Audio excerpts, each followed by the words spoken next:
Selamat datang di channel Pemuja Malam. Jangan lupa like, share, and subscribe ya. Terima kasih. Chapter 34.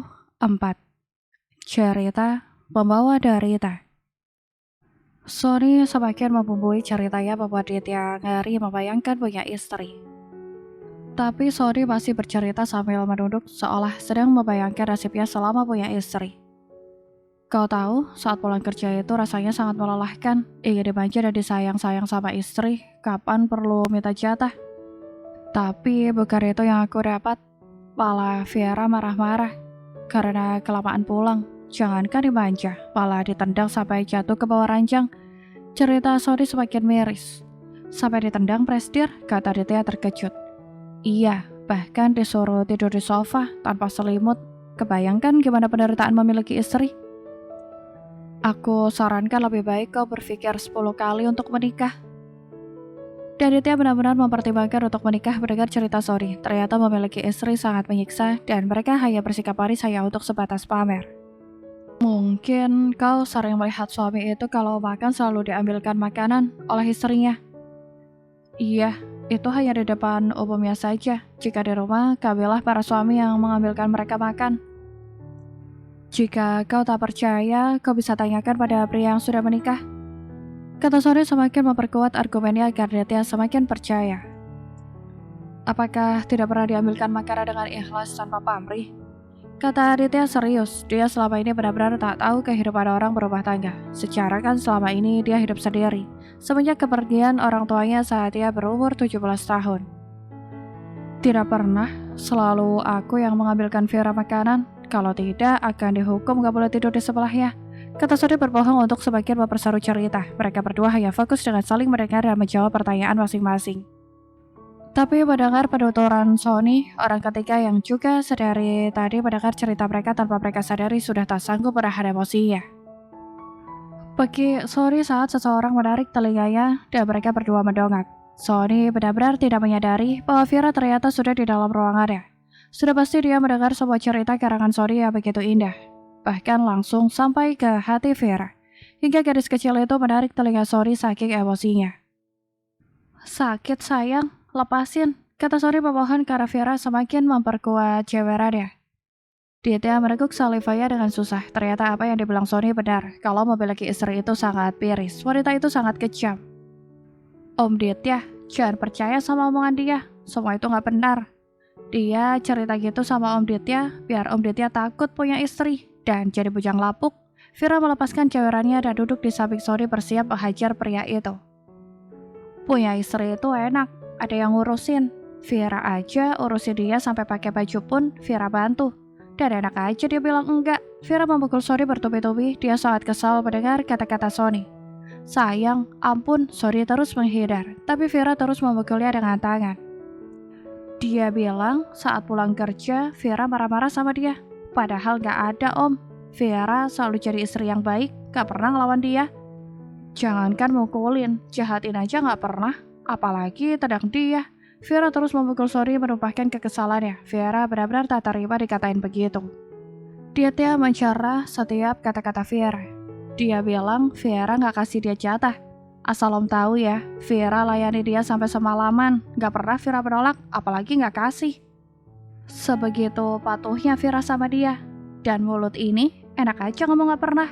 Gadis kecil itu kalau sudah marah akan berbicara secara terang-terangan tentang apa yang dia rasakan tanpa difilter dulu. Maklumlah, gadis polos binti lemot. Bahkan Viera menarik bibir Sony yang asal bicara itu. Sony benar-benar sudah tak berdaya. Dia menerima siapa apa yang dilakukan Viera. Bukan tidak bertenaga, tapi pembelas membayangkan kalau sampai yang dia ceritakan pada Ditya benar-benar menjadi kenyataan. Sekarang Ditya sadar bahwa Sony bercerita begitu hanya untuk menakut-nakutinya dan dengan bodohnya dia percaya. Ditya benar-benar geram dengan macan tua itu. Dia bilang sama om kalau Viera gak pernah ambilin dia makanan. Selalu dia.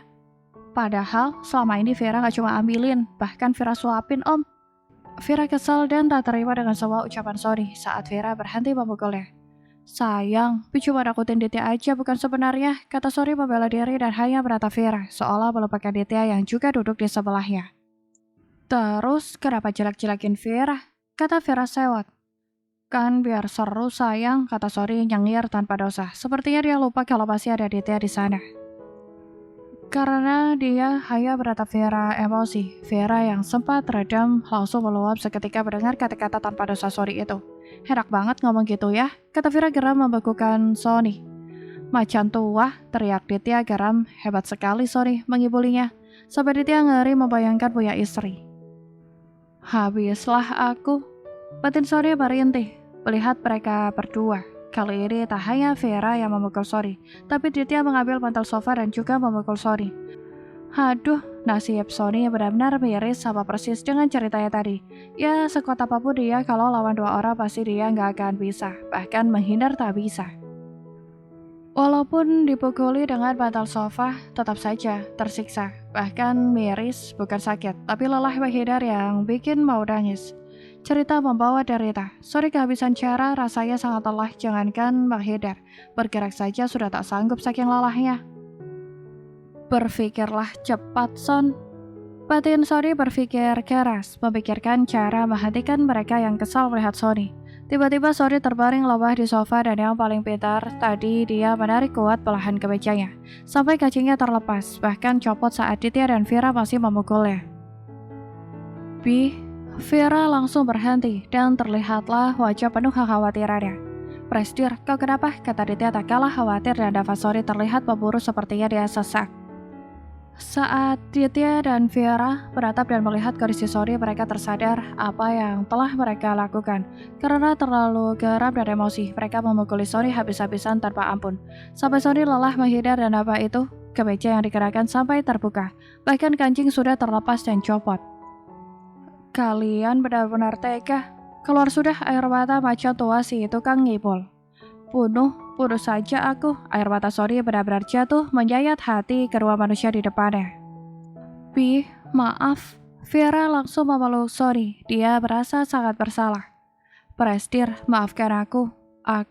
Ditya tak punya kata untuk menjelaskan perasaannya saat ini selain rasa bersalah, dan Ditya juga memeluk Sony. Hebat sekali kau, Son, batin Sony kesadangan karena sudah berhasil mengibuli mereka sekali lagi. Kau pergilah ketika aku di pertemuan kita. Rasanya aku sudah lelah dan tak sanggup bekerja lagi karena kalian menyiksaku. Sorry begitu menyedihkan sekarang. Maaf, kata Ditya sekali lagi. Pergilah, kata Sony dingin, seolah dia tidak memaafkan Ditya. Tapi, pergilah, kata Sony tegas membuat Ditya mau tak mau keluar dan menutup pintu. Setelah kepergian Ditya, tinggallah Vera yang masih menangis memeluk Sony karena merasa bersalah. Vera masih sama seperti dulu, air matanya akan langsung menetes begitu rasa bersalah menghantamnya.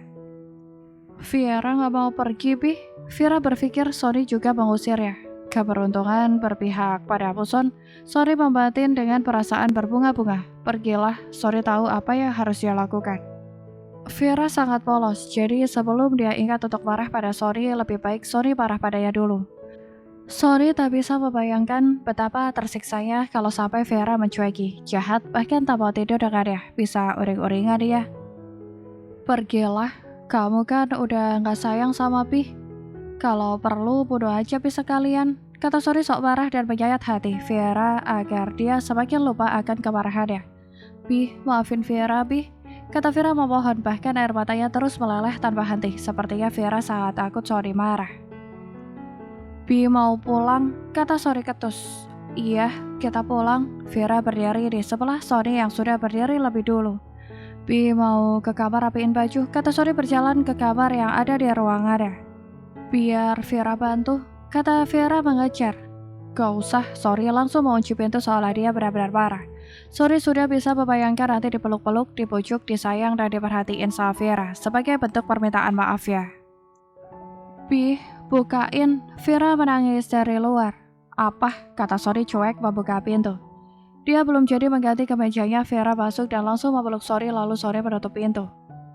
Lepas, kata Sony. Vera melepaskan pelukannya dan meratap Sony sendu, tak kuasa melihat wajah sendu Vera. Sony segera pergi masuk ke ruang ganti, tapi ternyata gadis kecil itu mengikutinya. Kenapa masuk? Tunggu aja di luar. Sony meratap gadis kecil itu, yang meletakkan tangannya di belakang dan juga berduduk. Dia jadi terlihat imut dan lucu. Jika seperti itu, apalagi bajunya yang sedikit kebesaran dengan bado berbentuk pita di kepalanya. Dia terlihat sangat lucu dan imut, bikin gemes. Sony sama sekali tak memperhatikan penampilan gadis kecil itu dari tadi. Dia terlihat manis, apalagi pipi tembemnya yang terlihat jelas karena memakai bado. Rasanya Sony tak percaya gadis kecil itu bisa sesangar dan menakutkan seperti tadi. Jawab, kata Sony galak.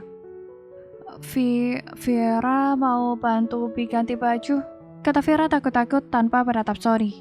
Dia hanya beratap ke bawah melihat kakinya. Sepertinya gadis kecil itu takut dan kikuk. Sony tersenyum kecut melepas kemeja. Bahkan siluetnya membuat perut kotak-kotaknya terlihat. Tetapi Sony meminta karena gadis kecil itu masih menunduk saat Vera mengangkat kepalanya. Dia dapat melihat perut kotak-kotak Sony yang begitu menggoda pada wanita. Ya udah bantuin, kata Sony ketus. Vera segera mengambil baju Sony di lemari. Pakai singlet dulu, Bih, kata Vera memberikan. Sony memakainya, tapi wajahnya terlihat sangat dingin membuat Vera takut. Vera tiba-tiba memeluk Sony erat dan menangis di pelukan Sony. Sony langsung membalas pelukan Vera hangat, mengelus kepala Vera lembut seperti biasa. Kenapa? Dan kembalilah sosok Sony seperti biasanya, yaitu sosok yang lembut dan penuh kasih sayang. Bi, jangan marah, Vera takut. Vera benar-benar menangis sejadi-jadinya. Sony memegang pipi gadis kecil itu, menatapnya dengan lembut dan tersenyum hangat. Iya, Bi nggak marah, tapi jangan nangis lagi ya, kata Sony dengan lembut menghapus air mata Vera dan mengecup kering istri kecil kesayangannya. Beneran, udah nggak marah, kata Vera langsung berbinar senang bahkan meronta-ronta saking senangnya. Iya, Sony tersenyum, beratap Vera yang langsung berbinar senang, padahal tadi sedang menangis. Kenapa kau menggemaskan sekali, Tembem? Sony mengecup pipi Tembem itu tanpa henti.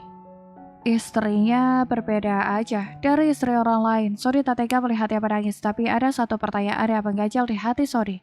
Gak nafsu lihat perut kotak-kotak Bi, kata Sony langsung bertanya karena sudah kelewat penasaran. Mana coba, lihat. Vera kembali menyingkap singlet yang dipakai Sony sampai sebatas dada. Vera tertawa geli memainkan perut kotak-kotak Sony, merekan-rekan perut kotaknya dengan jari-jari lentiknya. Perut Bi lucu banget, kata Vera kegelian memainkan perut Sony. Gadis kecil itu memang aneh perut Sony yang dimainkannya, tapi anehnya kenapa dia yang kegelian. Bi, jangan, ampun, Sony menggelitiki gadis kecil itu. Ternyata Vera sangat penggeli, membuat Sony tertawa keras melihat tingkah lucunya.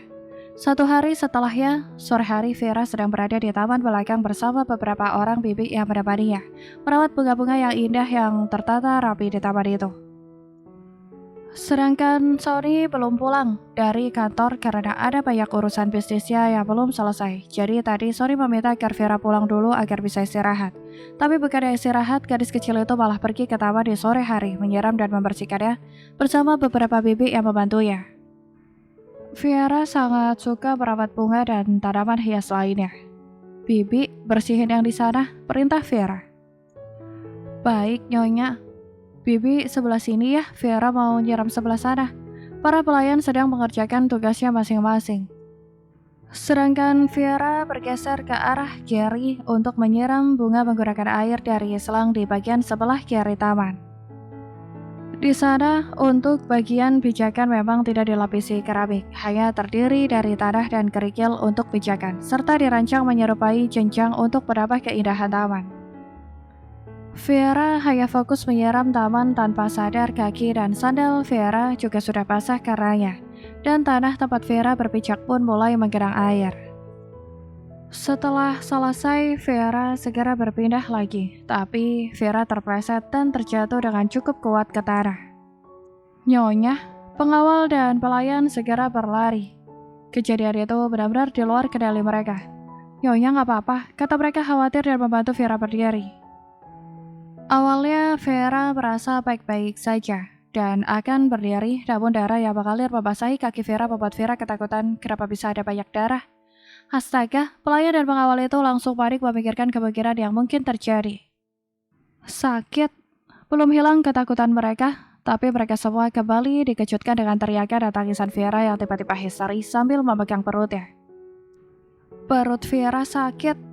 Tiba-tiba perut Vera sangat sakit, sampai Vera tak bisa berahada. Pengawal mengangkat Vera dan membawanya menuju rumah sakit dan yang lain menghubungi Sony. Bersambung.